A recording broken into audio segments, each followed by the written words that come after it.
30, 31, 32, 33, 34, 35, 36, 37, 38, 39, 40, 41, 42, 43.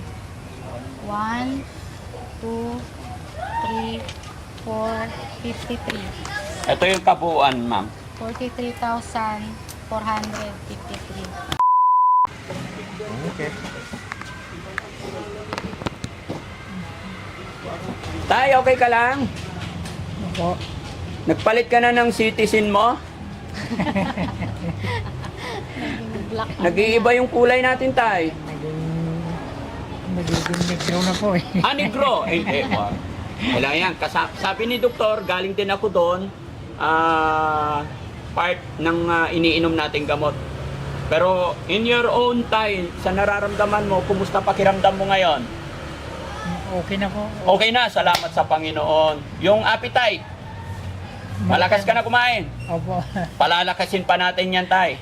Ha? Ay, salamat naman po. Palalakasin natin. Para mabilis din ang recover ng Yes. katawan ko. Alam ko, lalakas ka ngayon lalo. No? Si ate, kumusta ka naman? Okay lang. Ano? Sa iyong pakiramdam, anong status kalagayan ni tatay? Sa tingin ko po, mas maganda na kaysa na nakatapos. Yes. Keep on praying. Opo. No, pasensya na kayo, hindi ko kayo na-assist, hindi ko kayo nasamahan kasi ultimo pati ako naggagamot din. Yun Pero po. thanks to God kasi gumagaling na. Basta ipag-pray lang natin, no? So bago kayo umuwi, ibibigay ko lang tong pinapamigay ng ating mga kababayan na nagmamahal sa inyo. Family ni tatay, especially kay Dangdang. No? So basahin ko lang, tay. Ito po. Nagpadala po si Ma'am Marites ng US, nagpadala ng 6,026.67. No? Sabi niya, tulong para pandagdag sa gamot ni Dangdang. No?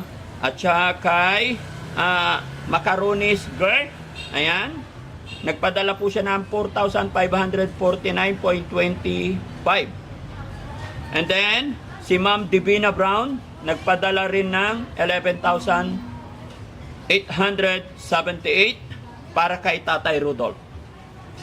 Kay Teresita Param, 6,000 sarado. Tulong po para kay Tatay Rudolph. Kay Lalaine Balesteros, sarado 10,000 for Tatay Rudolph. Thanks God for your team. No? Sweet 52 of Texas, nagpadala rin siya ng 5,000 pesos. Yung mga pinabasa kong message mga kababayan, mga kabarangay, mensahe po yan galing sa ating mga sponsor. Sinasabi ko rin talaga para marinig din ng taong kanilang pinagbigyan kung ano yung mga mensahe. No? Kaya sana, tay, magpagaling ka. Napakarami ng taong nagmamahal sa inyo. Pasensya na kayo, hindi ko na ibigay ito agad mga kababayan. Gawa rin po ng aking naramdaman at gawa ng kabisibisihan ng Team Daddy Frankie. At kung makikita nyo sa unang upload namin or mga videos namin, more on Kuya Ken, Kuya Rizky, the rest of my team, and then si Mami Rochelle. Pero thanks to God, gaya na aking sinabi, gagawa natin ang ating lahat ng makakaya para matapos mapagaling natin silang lahat. So tay, sa mga nabanggit kong nag-donate para sa inyo, may kabuuan po na 43,453 pesos .92. Ken, pakibigay natin. Ito, ma'am, pakibilang na lang po para makita rin ng ating mga sponsor na katunayan natanggap niyo po lahat ang pera na pinabigay nila. 1, 2, 3, 4. Ma'am, ulit. Hindi ko marinig eh. 1, Yun! 2, 3, Oh, lumakas na si tatay. Sabi ko na nga ba eh. 7, Sabi ko lalakas ka ngayon, tay. 9, 10, 11, 12, 13, 14, 15, 16, 17, 18, 19, 20, 21, 22, 23, Thank you. 24, 25, 26, 27, 28, 29, 30, 31, 32, 33, 34, 35, 36, 37, 38, 39, 40, 41, 42, 43, 1, 2, 3, 4, 53. Ito yung kabuuan, ma'am. 43,453. Pwede mo rin picturean to para makwenta mo. Gusto mong picturean? Okay na. Oh. Hindi, sa akin kasi mga kababayan, in my own, sa sarili ko may tiwala ako. Pero pasensya na po kayo, ayaw kong mag-isip sa akin sino man. Gusto ko lahat malinaw, klaro, transparency yung ginagawa namin. Ayaw ko po na isipin nila na, alam ko naman syempre, yung iba mga kababayan, may tiwala rin sila. Pero ayaw ko na magkaroon na ng isipin. Kaya pinapakita ko to, open book, di ba? Kung gusto nilang picturean, sinasabi ko. Pero sinasara ko most of the time kasi iniiwasan namin na tamaan ng camera yung pangalan ng mga tao dahil identification nila yon. Kumbaga may mga bagay-bagay tayong iniiwasan pero sa mga beneficiary natin, open book tayo mga kababayan. At sana po sa pamamagitan ng perang ito ay i-bless ni God na maging bendisyon na ng Panginoon na ito yung stepping stone para tuloy-tuloy ang paggaling ni tatay. No? Alam nyo mga kababayan, sa totoo lang po, talagang since nasa Isabela kami, sobrang worried ako, nag-aalala ako kay tatay. Honestly po, kinakabahan ako that time sa kanyang sitwasyon kalagayan. Pero thanks to God, ito, nakaka-recover. Kumbaga sa halaman, lumalago na siya. No? Kasi lantang-lanta yan nakaraang mga buwan, mga araw. No? So mga kababayan, hindi po na masyadong pahabaan. Ibibigay na natin kay Kuya Ken yung trono, siya muna mag-host. At syempre kay Mami Rochelle. Ani? Ano masasabi mo sa ating mga buting sponsor? Yun po, maraming salamat po sa lahat ng tulong na binigay niyo po kay Tatay Rudolph para po sa agaran niyang paggaling. Maraming salamat sa mga sponsor na mga nagbigay.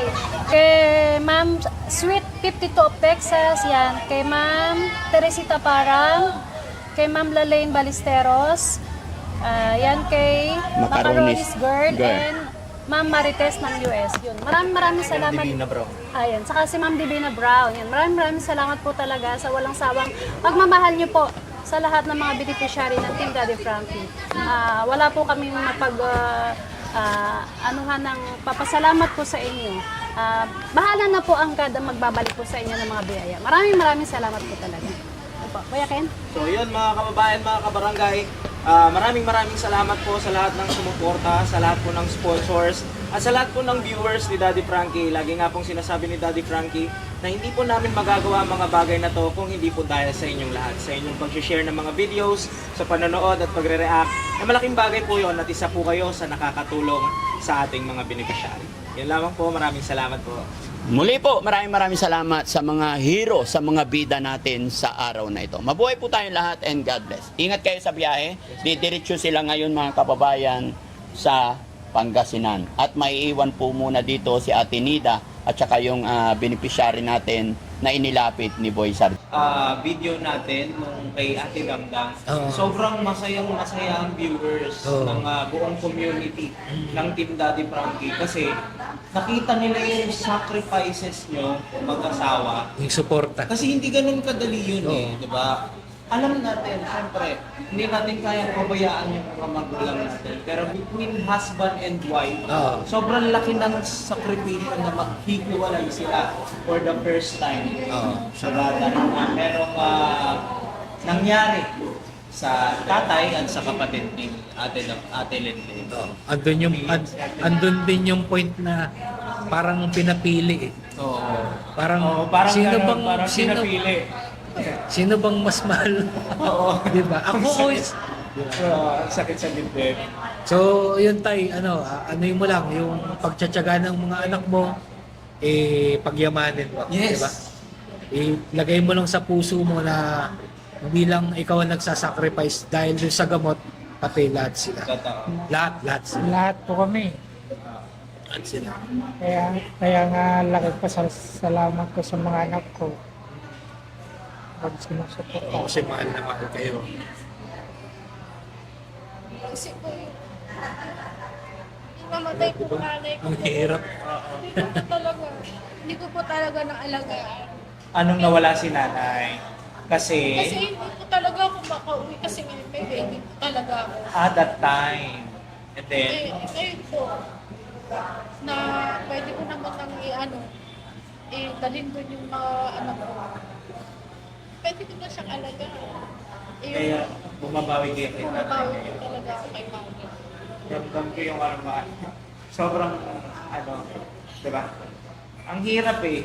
Ang hirap kasing mamili, no? Between sa binuo mong family and sa family mo. Siyempre pareho mong pamilya yan eh. Oo, syempre. Yung binuo mo at binuo ng mga magulang mo. Hindi mo naman kayang talikuran yung mga magulang mo. Diba? Yan ang pinakamahirap na. Ay, laki pasalamat po talaga sa asawa ko kasi naiintindihan niya po ako. Yes. Nakasalute talaga kay Kuya. Sobrang proud ang buong team Daddy Frankie kay Kuya. Kasi sabi niya po sa akin, sige kung magulang ko yan, hindi naman natin na Yeah. ako na lang yung pupunta-punta doon. Sabi niya po, Yan ang maganda. At least hindi mo makikita na parang pababayaan niya. Yes. Kasi si Kuya is nagtatrabaho naman Opo. para at least may padala din sa inyo. Opo. Ano ang trabaho ni Kuya? Ano po siya, messenger po sa Coco. Sa? Coco. Messenger siya. So stable naman, regular naman si Kuya doon. Nakapasyal na rin siya doon minsan sa... Sabi niya po, nag-iipon muna ako bago pumunta. Oo.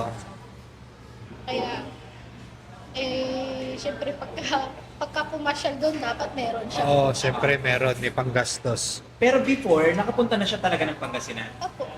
Nakailang punta na rin. Apo. So yun. Ang bigat siya dito. Kaya nga. Yun, so, yun mga kababayan, bago tayo magkaiyakan dito, medyo gumigilid-gilid na rin yung luha natin. Then si tatay, alam ko masaya. Yes.